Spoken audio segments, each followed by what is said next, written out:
Hello everyone, welcome to this lecture on three-phase induction motor drives.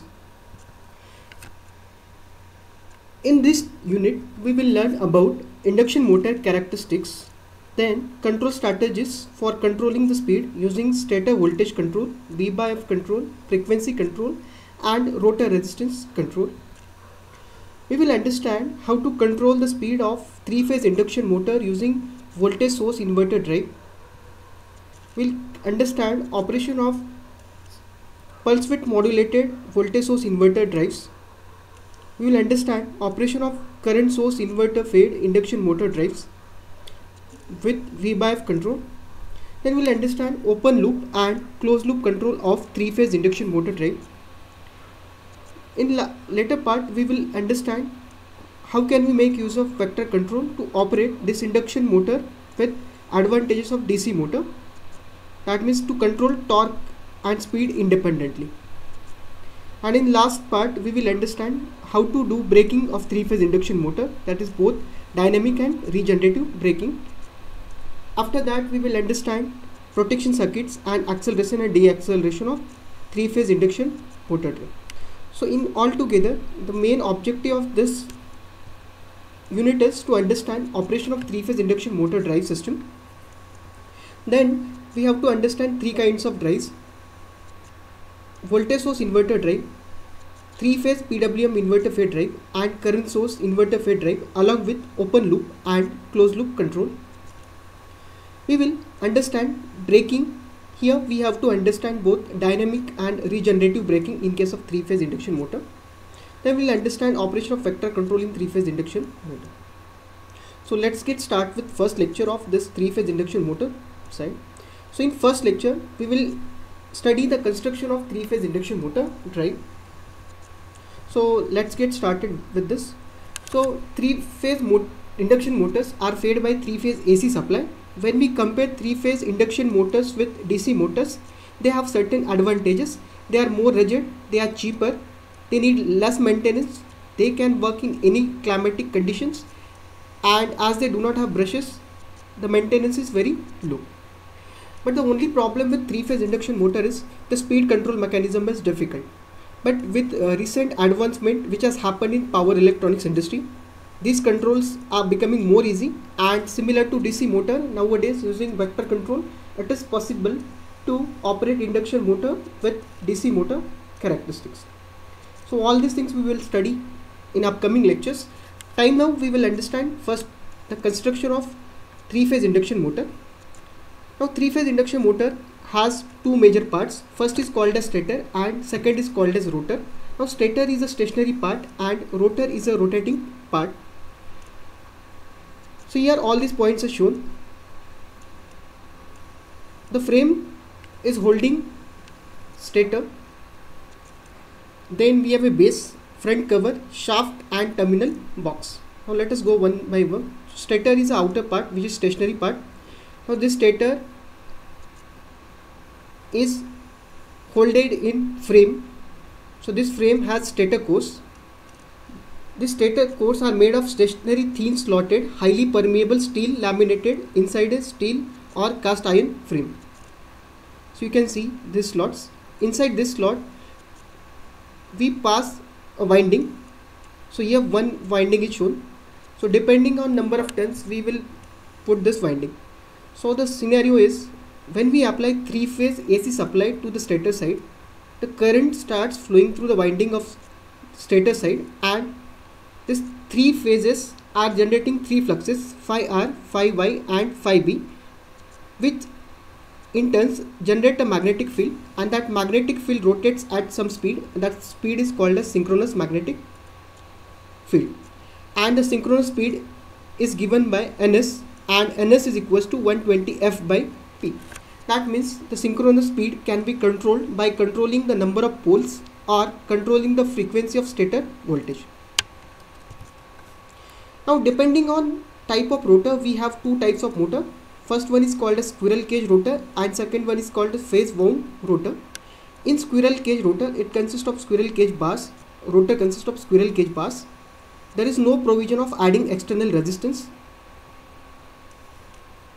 And in case of phase wound rotor, it is possible to add external resistance. So it has rotor winding also, and external resistances can be added through the slip rings. But mostly squirrel cage induction motors are preferred. For more detail, you can visit to the videos which are given on YouTube for differences between squirrel cage and phase wound rotor. Now here you can see the differences. Here rotor is consist of cage, and here you can see in phase wound there are rotor core. There is a rotor core, and in this core teeth inside you can place winding. So this will give you a pictorial representation of squirrel cage and phase wound rotor. Here you can see that winding is placed in phase wound type of rotor.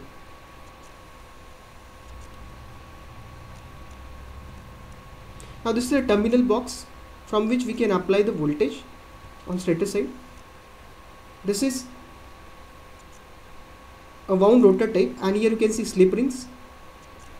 So slip rings are not present in squirrel cage motor, but they are present in wound rotor motor. And as we know that speed of this motor can be controlled by controlling the rotor resistances. So rotor resistance control can be used to control the speed of wound rotor type, but it won't be used for squirrel cage induction motor. So you can see that external resistances are added here. So you can add external resistance to control the speed of rotor side. Now assembling of three-phase motor is done. So you have a outer cover, frame, then stator part, then shaft and rotor, and you have end cover, bearing and bearing cover. So all these things are assembled together in this way. As the motor gets heated up, we have to use cooling fan. Now the working of this three-phase induction motor is simple. So when we apply three-phase voltage to the stator part, three currents start flowing through each phase, IR, IY and IB. They produce as three fluxes, phi R, phi Y and phi B. This fluxes creates magnetic field which starts rotating at speed that is called as synchronous speed, and it is given by 120 F by P here. So if we write that synchronous speed, so synchronous speed is 120 F by P. That means if in order to control the speed, we have to control the frequency of stator voltage or number of poles. But for given motor, number of poles cannot be changed. So the way to control the speed is to control it with frequency control.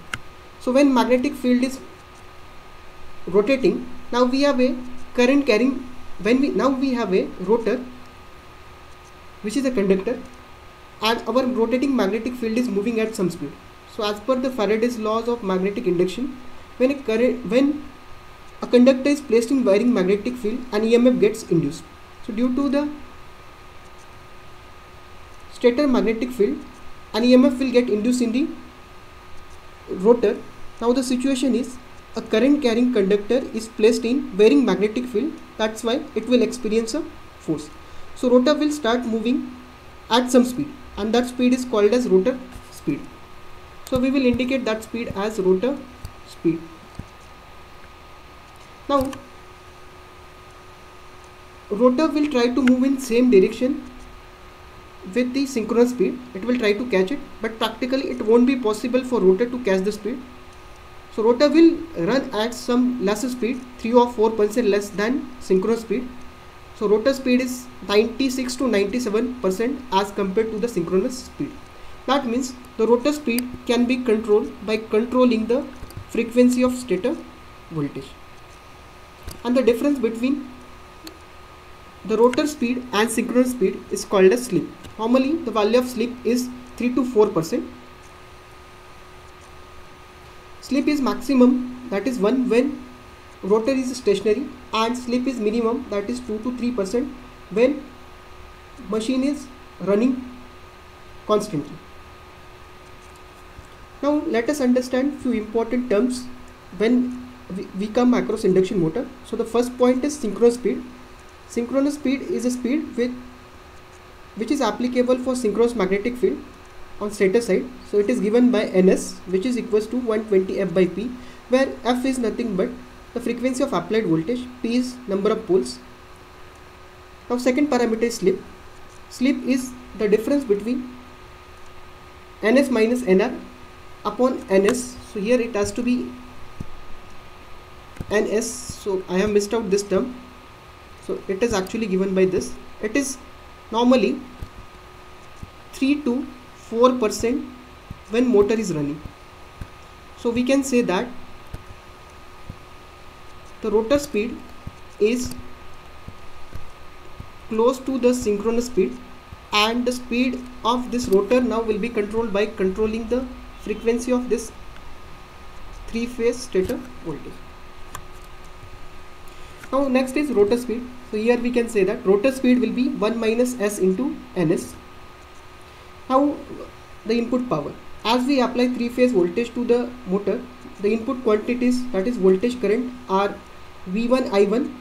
As the input is an alternating power, so input power is given by root 3 times of V1 I1 into cos of phi, where phi is an angle between supply voltage and supply current. Next is air gap power.